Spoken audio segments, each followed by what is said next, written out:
Every CEO I know worries about losing control of sales. It feels like the only thing you can't let go of. The illusion is this: if you're in the room, the deal is safe. But the reality, presence doesn't promote scale. Real control is when deals close consistently, even when you're not there. Welcome to the Strategic Briefing, where we look at the critical issues holding businesses back and uncover the moves top CEOs use to scale with confidence. Now, the purpose of this series is simple: to help you see beyond the surface problems and get to the real leverage that drives business growth. And today's promise: I'll show you how to keep sales control without carrying every deal, and why shifting from presence to process is the key to scale. Now, for most owners, sales is the last thing they let go of. And there's logic behind it. Sales brings in the money, sales protects margin, sales builds trust with the client. So it feels safer to keep control by being in the room. But here's the problem: if sales depends on you, growth depends on your time. And that becomes the ceiling. So if we consider the hidden cost of owner run sales, everything that looks like control is actually fragility. We're talking about bottlenecks, where deals stall waiting for you to weigh in. We're talking about burnout, where every critical conversation lands on your calendar. And we're talking about lost opportunities. Pipeline expansion is capped at your bandwidth. And this leads to the fragility. If you're unavailable, sales slow or stop. Owner run sales may feel like strength, but it's usually the weakest point in the business because there's only one of you. Now, the biggest shift top CEOs make is moving from presence to process. In presence mode, you're there for everything. You know what to ask, how to handle objections, how to protect the margin.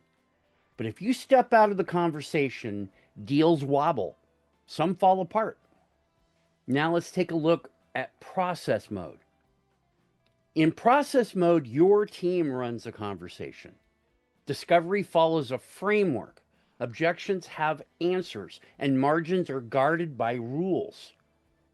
Deals close profitably and predictably, whether you're there or not. Now that's process, where it's your presence, but it's multiplied. Now, there are three strategic moves to make that shift. Number one, standardize a sales conversation. Develop clear discovery frameworks, objection handling, and deal breakers. Number two, set guardrails for margin. Set up pricing bands, discount authority, and approval rules. Not everyone who wants a discount can get a discount because it has to be approved. And number three, define outcomes, not tasks. Reps own closing, not running the call. Now, if the shift from presence to process feels uncomfortably familiar, maybe your margins are slipping, handoffs keep breaking, or sales are still tied way too tightly to you. Don't worry, you're not alone. I'll share a simple way to start fixing that before we wrap up. That's why top CEOs build feedback loops into their sales system. We're talking about win-loss reviews, pipeline audits, deal debriefs. Feedback becomes what keeps your sales process sharp, even when you're not there. It closes the gap between how you think sales are going and what's actually happening in the field. So your team improves while you stay focused on leading. Now, for a practical drill, let's take the sales test. Take your last 5 deals and ask 3 questions. Did they close without you in the room? Did they close inside margin guardrails? And did the process follow a repeatable framework? If any answer is no, you don't have sales control. You actually have sales dependence. Real control isn't about being present. It's about knowing that the process delivers the same result every time, consistently, profitably, and predictably. That's sales control. And that is what scales. Now, if today's discussion hits close to home, slipping margins, cash swings, too many handoffs breaking down, then it's a sign you don't need more growth yet.